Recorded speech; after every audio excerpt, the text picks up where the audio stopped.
জমিনের অধিবাসী আর আসমানের অধিবাসী, এর মধ্যে থেকে কেউ জানে না, মানে আলো ভাই বা মানে গায়েব জানে না, কি জানে না।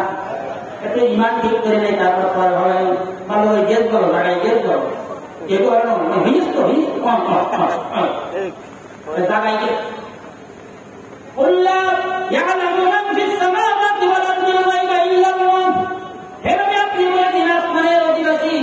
কোন অধিবাসী গায়েব জানে না একমাত্র আল্লাহ ছাড়া। একমাত্র গায়েবের মালিক কে ধরে বলুন, কে ধরে বললাম। তাই সূরা নামের 65 নম্বর আয়াতে বলেন আল্লাহ ছাড়া কেউ গায়েব জানে না। এখন যদি কোনো ব্যক্তি বলে যে না আল্লাহ তোমার ভুল আসছে, নবী হল গায়েব জানে, এখন আপনি বলুন, এই যদি কোনো ব্যক্তি বলে আল্লাহ তুমি বলতে চাও আসমানের কোনো অধিবাসী গায়েব জানে না, জমিনের কোনো অধিবাসী গায়েব জানে না, একমাত্র জানে আল্লাহ। আল্লাহ তুমি যখন এটা যখন বলতেছ, তা আল্লাহ তুমি তো সব কথা বুঝতেছ না, এখানে কিন্তু নবীও গায়েব জানে। আপনি বলেন এই কথাটা যদি কোনো ব্যক্তি বলে, তাহলে সেই ব্যক্তি কোরআনের আয়াত স্বীকার করলো না অস্বীকার করলো? এই ভালো বলবে, কোরআনের যদি একটা আয়াত যদি কেউ অস্বীকার করে, সে হলো পাক্কা মুমিন। এখন আল্লাহ তাআলা আসমানের কোন অধিবাসী, জমিনের কোন অধিবাসী গায়েব জানে না, একমাত্র আল্লাহ জানে। আপনি বলতেছেন আল্লাহ নবীও গায়েব জানে, তাহলে কোরআনের আয়াত মানলেন কি মানলেন না? স্বীকার করলেন না অস্বীকার করলেন? ও দুনিয়ার মানুষ ভালোভাবে বুঝেন ঈমান কাকে বলা হয়। বেঈমানিরা আমরা অনেকে ঈমানি মনে করি, বেঈমানিরা আমরা ঈমানি মনে করি।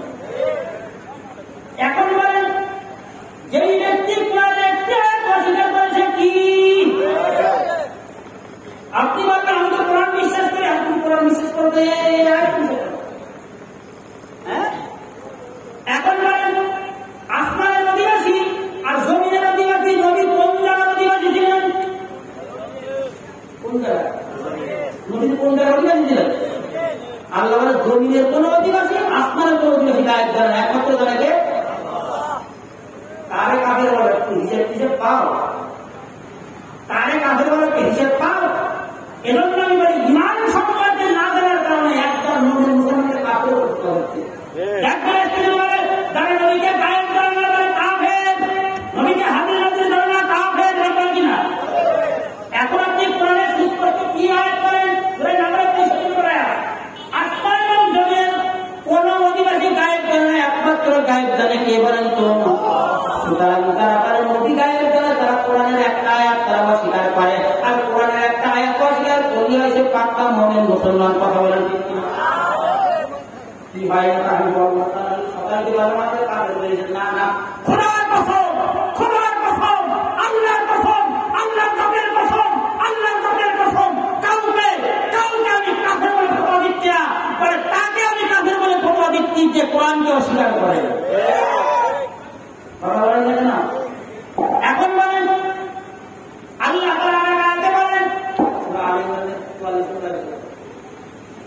আল্লাহ তাআলা বলেন ওয়া মা কুন্না গায়বিন। আল্লাহ বলে আমি কোথাও অনুপস্থিত না, আমি কোথাও অনুপস্থিত না। আল্লাহ তাআলা যদি বলে আমি কোথাও অনুপস্থিত না, তাহলে বোঝা গেল আল্লাহ তাআলা সকল জায়গায় উপস্থিত।